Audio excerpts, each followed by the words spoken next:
Welcome back to another episode on the MLD Balls page. In today's episode, we're going to be talking about the New York Football Giants.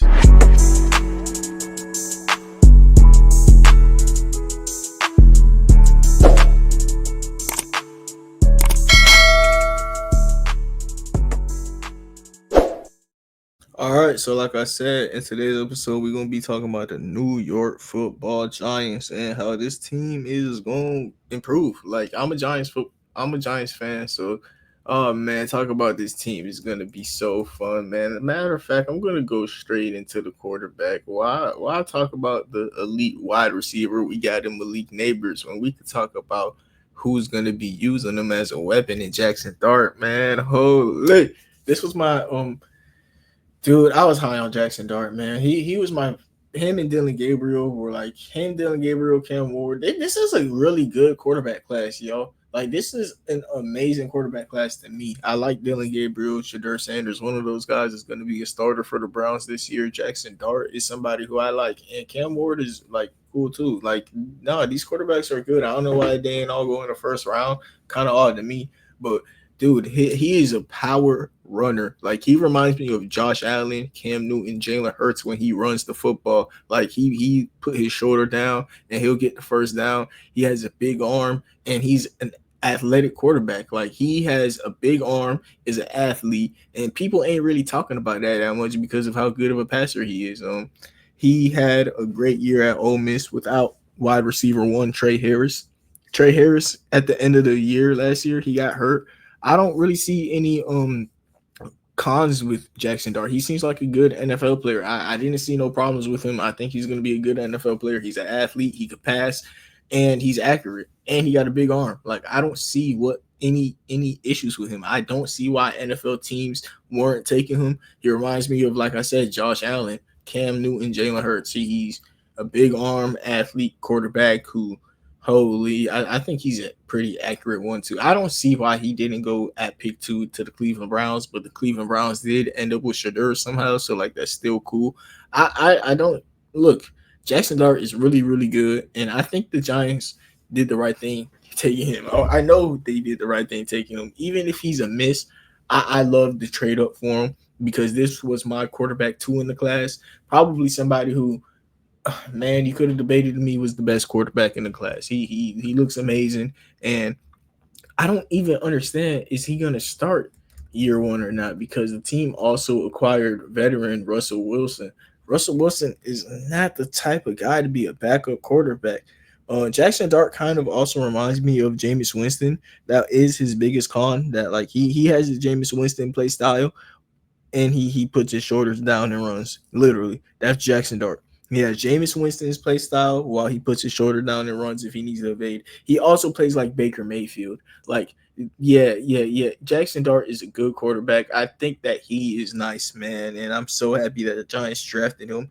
Uh, in the other round or in the same round, or let me just talk about the offense because with Cam Scatterboo, we also getting power, like even more of it because Jackson Dart is somebody who I said is a good power runner. So is Cam Scatterboo. So we added 2 power runners to a team with Malik Neighbors and Tyrone Tracy, who have all that speed to them last year. I mean, the weapons in New York just got pretty cool, and they all complement each other that quick. You know, Tyrone, he was good in the passing game on outside runs and things like that, and now you're gonna add Cam Scatterboo, who's gonna be able to complement him and be basically Jameer Gibbs and David Montgomery in New York. You know, ain't gonna be as good, but Cam Scatterboo, he might even be like he's a better runner of the football than Tyrone.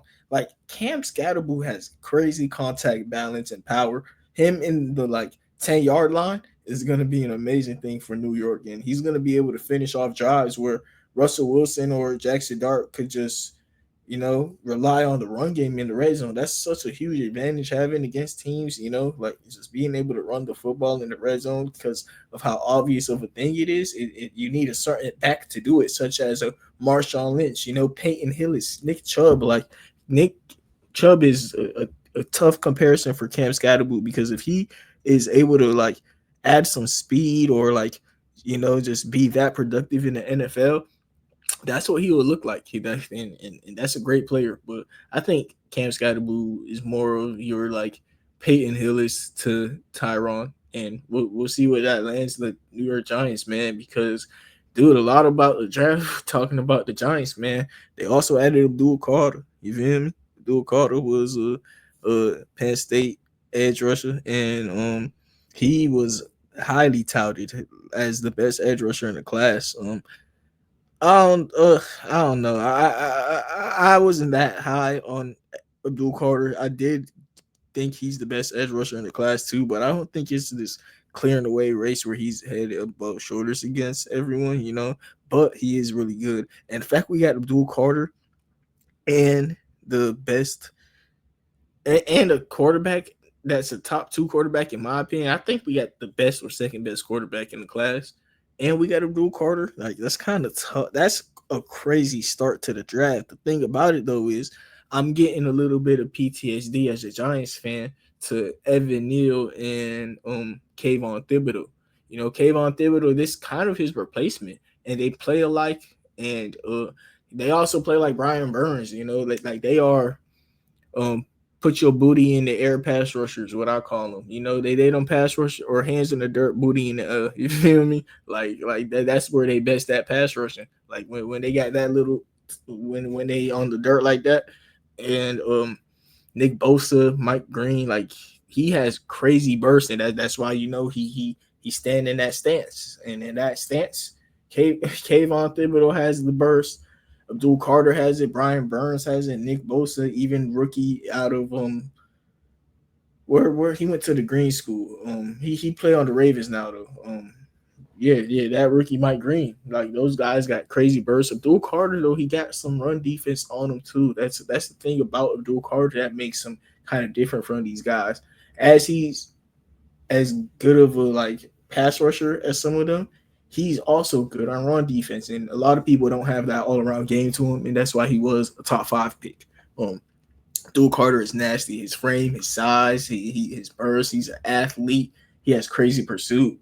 His biggest weakness to me is his technique. His technique is like it's the consistency in it. I don't know. I feel like he wins reps because like he's good though. Like he has technique. He has technique, but he doesn't go to it every time. He goes to like his athleticism more than he should. But at the same time, like I said, he's a crazy athlete. So like I understand it. But Abdul Carter, literally, if he just buys into a pass rush plan even more, he'll be dominant. Like if he could just control the chess game, like he's controlling people as athletes, but chess he's not so much doing, or he is like it's just at every pass rush. Look, he's a 21-year-old pass rusher. He'll get better. He'll get better with his technique. Literally, he's a 21-year-old pass rusher. He'll get better with his technique as time goes. But yeah, Abdul Carter, man.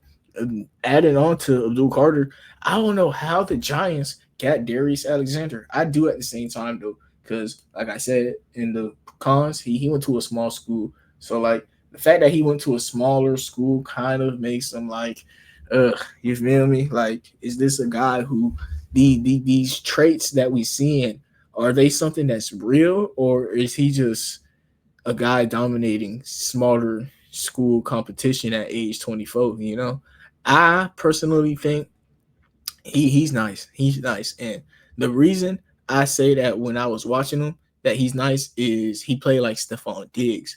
And what I mean by that is Stephon Diggs, when you watch him, when he gets open for routes, he on his release, he'll take a step back, he'll open his legs, he'll play basketball real quick.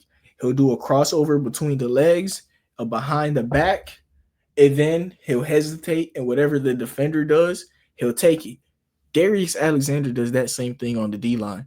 Darius, like he has crazy technique on the D line, and he doesn't go to it all the time. He has a swim move also. Like watching Darius Alexander, he has so many pass rush plans, and I also see Christian Wilkins do the same Stephon Diggs crossover behind the back playing basketball, and it works for him on the D line. Um, that shows me that like he's a student of the game. I ain't gonna lie, bro. Like he's learning the game. He know what he doing, and he has a good pass rush, good power, good athlete, and technique. But the only thing is he's older and went to a small school. So like he's just dominating people at a small school. One thing I know is though, and now the question about Darius Alexander is, oh, is he just getting all this production because he's next to Abdul Carter, Dexter Lawrence, Kayvon Thibodeau, Brian Burns? They're always gonna say something. You feel me? They always gonna say something.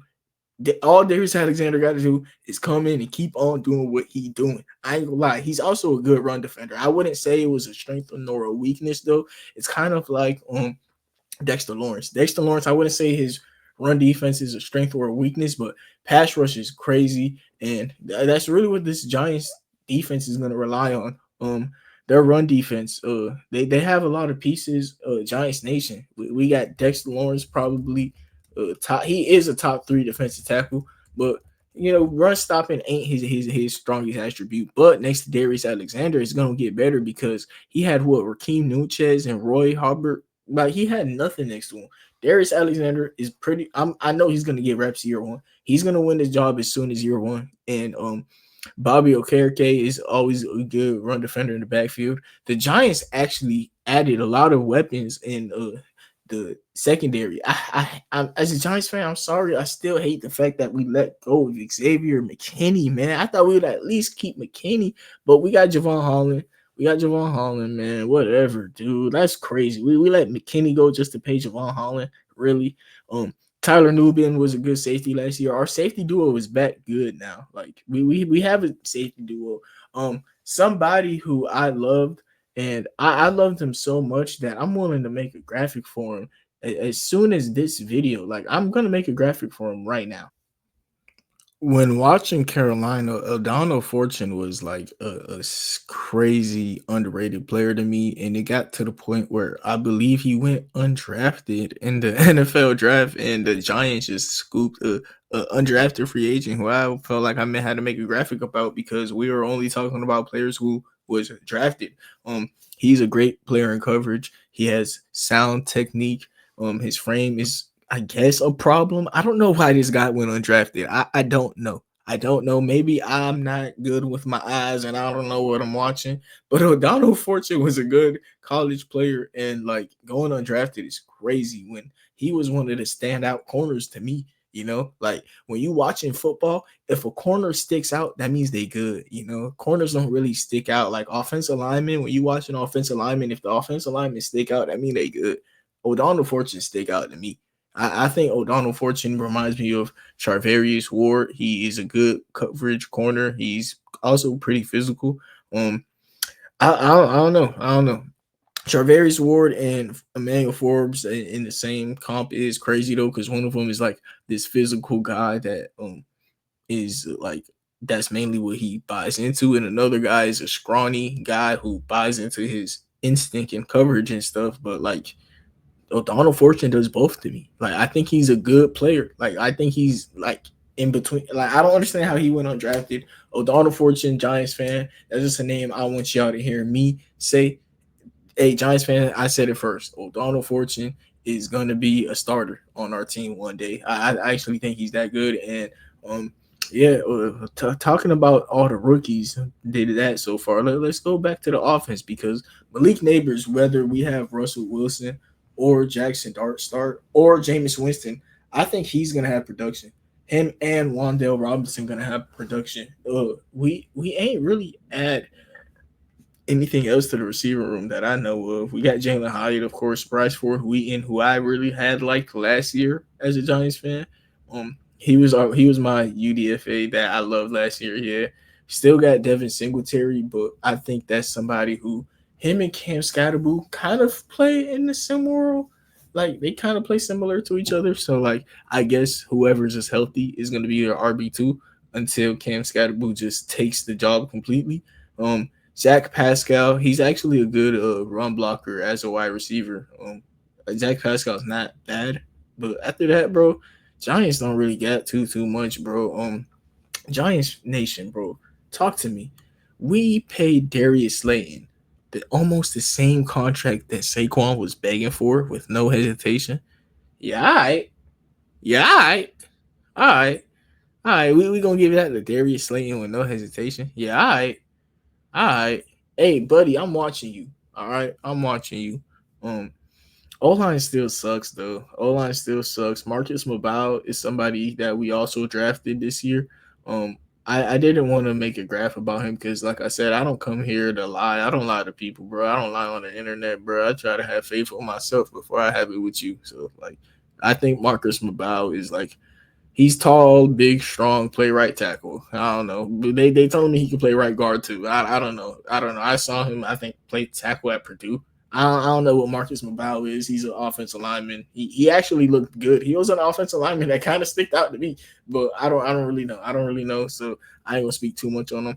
But it's defense, bro. Yeah, we loaded up on the defense. The Giants are going to be a all-in defensive line unit, tear down on teams and pass to Malik Neighbors. Whoever's in at quarterback, just pass to Malik Neighbors, run the ball, and this defense is going to crowd you together and tear you apart. That's what the plan is for New York Giants fans, y'all boys.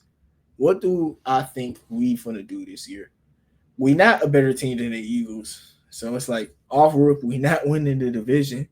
And if we do make it to the playoffs, we could beat the Eagles in one game, but we're not gonna win more games than them in the regular season. Let me look at the Giants schedule, bro. Cause like I wonder where do we go as far as because the schedule is gonna probably tell me what pick we have in the draft, Um or do we even have our pick next year? I don't know. I don't want to look at next year. Let me just think about how many wins we're going to get this year. Week 1 against Washington, that's a 50-50 game, believe it or not. In Dallas, that's a 50-50 game. Kansas, we losing. Chargers, we losing. Saints, by week 5, we'll have 2 wins, I'm saying. Week 6, we losing to the Eagles. Week 7, we losing. Week 8, we losing. Week 9, we losing. Since I gave us so many L's in a row, though, I'm gonna give us a win just because that just got to be wrong, right? 3 wins, we're gonna get a fluke win somewhere. Um, New England, we could beat them.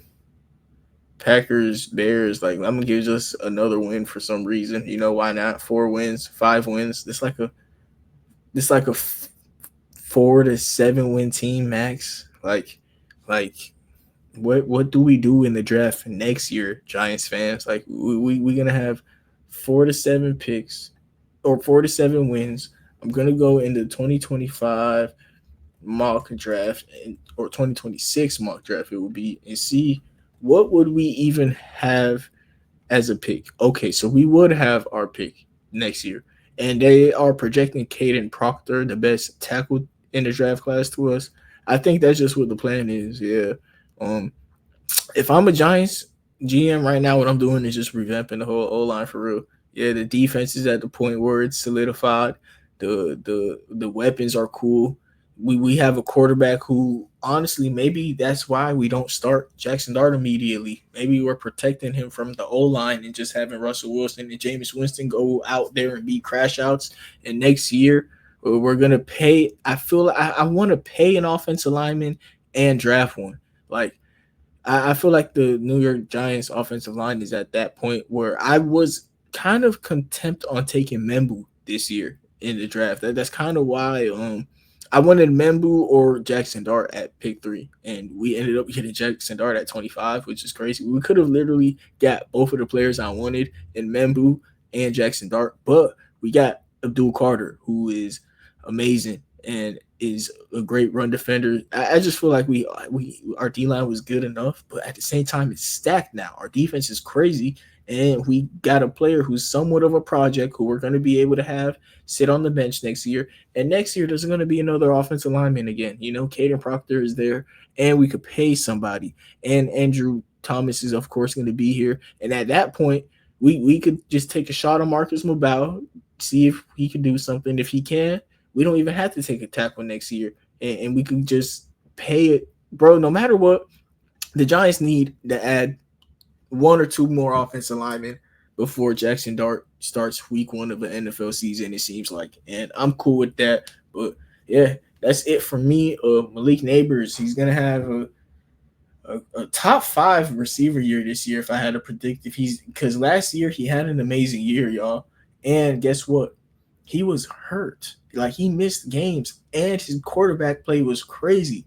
This year, even if he gets hurt, we got Winston, who's a generational crash out on the NFL field to get you a 500-yard game, and we got Jackson Dart, who I am really high on, and I know is a good player, a good football player. So like he'll figure it out, man. He got Malik Neighbors. The run game is solidified.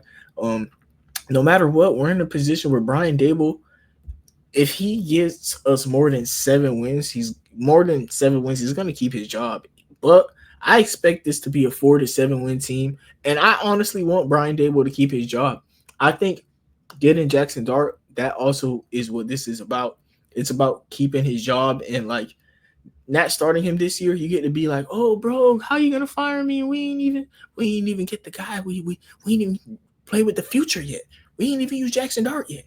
And at the same time, I somewhat agree with Brian Dable. I somewhat agree. I actually don't hate him as a coach, as an offensive coordinator, but I feel like he buys into statistics a little bit too much. But they're proving us that they care about the run game again after they had to learn the hard way. They had to see Saquon Barkley doing what he had to do this to appreciate the run game a little bit more. But they appreciating it now. They learned from their mistake of Saquon Barkley. It took letting go of a generational player, but they learned and they doing better. They doing better. And one thing I know is Cam Scottaboo is pretty decent. Giants fans, so I'm at the point where I'm yapping. This video is longer than the rest because, hey, I'm talking about Giants Nation, man. You know that's just how it be sometimes. But if y'all Giants fans, first of all, if you're a Giants fan, come on, subscribe. This should be the video I get the most subscribers from. All right, this is Giants Nation. Come on, man. And y'all see, I know about football Giants, so that probably means I know about other teams too. But at the same time, is that why I know so much about my team? Is it because it's just my team?